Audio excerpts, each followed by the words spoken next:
নমস্কাৰ দৰ্শকসকল।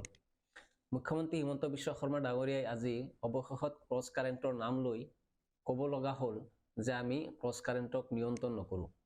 অৰ্থাৎ ক্ৰছ কাৰেণ্টক মুখ্যমন্ত্ৰী বা চৰকাৰে কণ্ট্ৰল নকৰে। বাকীবিলাক সংবাদ মাধ্যমৰ বাকীবিলাক যিবিলাক প্ৰতিষ্ঠান আছে সেইবিলাকক মুখ্যমন্ত্ৰীয়ে বা চৰকাৰে কণ্ট্ৰল কৰে নেকি? যিহেতু ক্ৰছ কাৰেণ্টৰ বিষয়ে বা এটা নিৰ্দিষ্ট পৰ্টেলৰ বিষয়ে যেতিয়া ক'লে যে আমি ইয়াক কণ্ট্ৰল নকৰোঁ, ইয়াৰ লগে লগে এই প্ৰশ্নটো উত্থাপন হৈ যায় যে বাকীবিলাক যিবিলাক সংবাদ প্ৰতিষ্ঠান আছে সেইবিলাকক কণ্ট্ৰল কৰে নেকি? যদি কণ্ট্ৰল নকৰে তেনেহ'লে মুখ্যমন্ত্ৰীৰ পৰিয়ালৰ কেলেংকাৰীৰ বাতৰিবিলাক কিয় এটা চেনেলত ওলাই বা এটা পৰ্টেলত ওলাই, বাকী কোনো সংবাদ মাধ্যমৰ যিবিলাক প্ৰতিষ্ঠিত গোষ্ঠী আছে, চেনেল আছে, সেইবিলাকত কিয় নোলায়? আৰু বিৰোধী পক্ষই সংবাদমেল বা বিৰোধী পক্ষই মন্তব্য বা প্ৰতিক্ৰিয়া দিয়াৰ পিছতো প্ৰচলিত বাতৰি কাকত আৰু জনপ্ৰিয় চেনেলসমূহ যিবিলাক কোৱা হয় সেইবিলাকত কিয় নোলায়? কণ্ট্ৰল কৰে নেকি সঁচাকৈ? এটা পৰ্টেলক ক্ৰছ কাৰেণ্টক কণ্ট্ৰল নকৰে মানি ল'লোঁ, মুখ্যমন্ত্ৰীয়ে আজি বিধানসভাত অন ৰেকৰ্ড সেয়া কৈ দিলে, তো বাকীবিলাকক কণ্ট্ৰল কৰে নে নাই সেই কথাটো স্পষ্ট হৈ যাব লাগিছিলে, মুখ্যমন্ত্ৰীয়ে ক'ব লাগিছিলে। অৱশ্যে এই কথা সকলোৱে জানে, অসমৰ যি সংবাদ সচেতন বা ৰাজনৈতিকভাৱে সচেতন যিবিলাক লোক আছে তেওঁলোকে এই কথাটো জানে যে কেনেধৰণৰ কণ্ট্ৰলত বা কেনেধৰণৰ হেঁচাত প্ৰেছাৰত অসমৰ সংবাদ মহল চলি আছে। এয়া এতিয়া সাধাৰণ কথা হৈ পৰিছে। কোনো প্ৰতিষ্ঠিত চেনেলৰ সম্পাদক বা পৰিচালন সঞ্চালক মালিক যিয়ে কোৱা হয় তেওঁলোকে আহি মুখেৰে নকলেও এতিয়া সাধাৰণভাৱেই ৰাইজে এই কথাটো উপলব্ধি কৰিব পাৰিছে তেওঁলোকে কেনেকৈ চলে আৰু যি স্বতন্ত্ৰ বুলি কোৱা হয় তেওঁলোক কেনেকৈ চলে।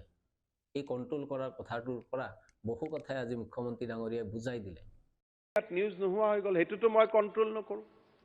অখিল গগৈ ডাঙৰীয়াই অপ'জ কৰিছে যে বাতৰি কাকতবিলাকে আমাৰ বাতৰি নিদায়। আৰে ক্ৰছ কাৰেণ্টেতো দিব পাৰে নিউজ, সেইটোতো আমি কণ্ট্ৰল নকৰোঁ। এতিয়া আপোনালোকে চাওক, ছ'চিয়েল মিডিয়াত নিউজ নোহোৱা হৈ গ'ল, সেইটোতো মই কণ্ট্ৰল নকৰোঁ।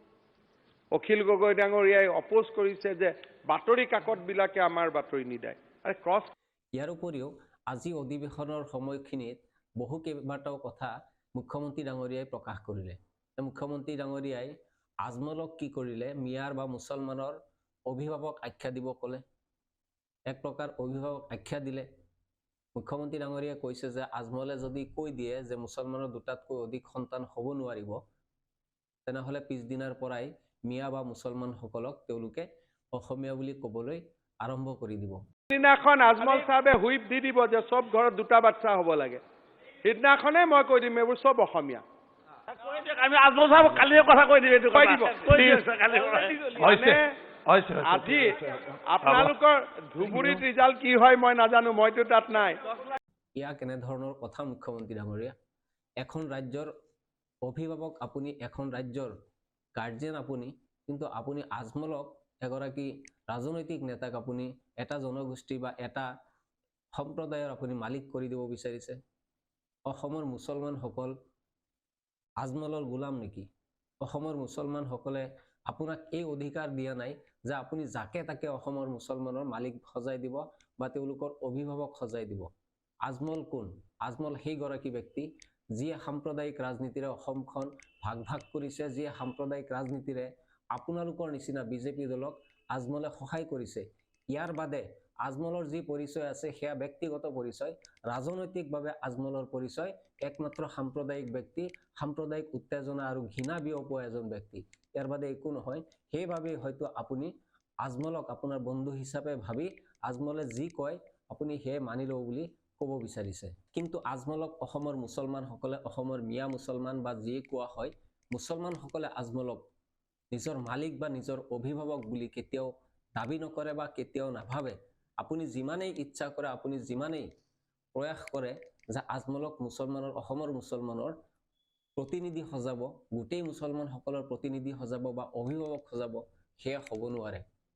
আজমলৰ পৰা আপোনাৰ ৰাজনৈতিক উদ্দেশ্য যি আদায় হয় বা আজমলৰ পৰা ৰাজনৈতিক উদ্দেশ্য লাভৰ বাবে যে আপুনি আজমলক অসমৰ মুছলমানসকলৰ অভিভাৱক পাতিব বিচাৰিছে, সেই কথা আৰু লুকাই থকা নাই। সেই কথা সচেতন লোকে সাধাৰণভাৱেই বুজি পাব। আপুনি মিয়াসকলৰ সংজ্ঞাৰ কথা কৈছে, আপুনি অসমীয়াৰ সংজ্ঞাটো প্ৰথমে নিৰ্ধাৰণ কৰক। অসম চুক্তিৰ ইমান দিন পাৰ হৈ গ'ল, আপুনি অসমীয়াৰ সংজ্ঞাটো এতিয়ালৈকে নিৰ্ধাৰণ কৰিব পৰা নাই আপুনি বেলেগৰ যি সংজ্ঞা আছে সেয়া নিৰ্ধাৰণ কৰিব নালাগে আপুনি অসমীয়াৰ সংজ্ঞাটো নিৰ্ধাৰণ কৰি দিয়কচোন আপোনাৰ নিচিনা ডাইনামিক নেতা আপোনাৰ নিচিনা কৰ্মদক্ষ নেতা অসমৰ চেনেলসমূহৰ মতেতো গোটেই পৃথিৱীত নাই গতিকে আপুনি অসমীয়াৰ যি সাংবিধানিক যি সংজ্ঞা সেই সংজ্ঞাটো আপুনি নিৰ্ধাৰণ কৰি দিয়কচোন নিশ্চিতভাৱে ইতিহাসত আপোনাৰ নাম থাকি যাব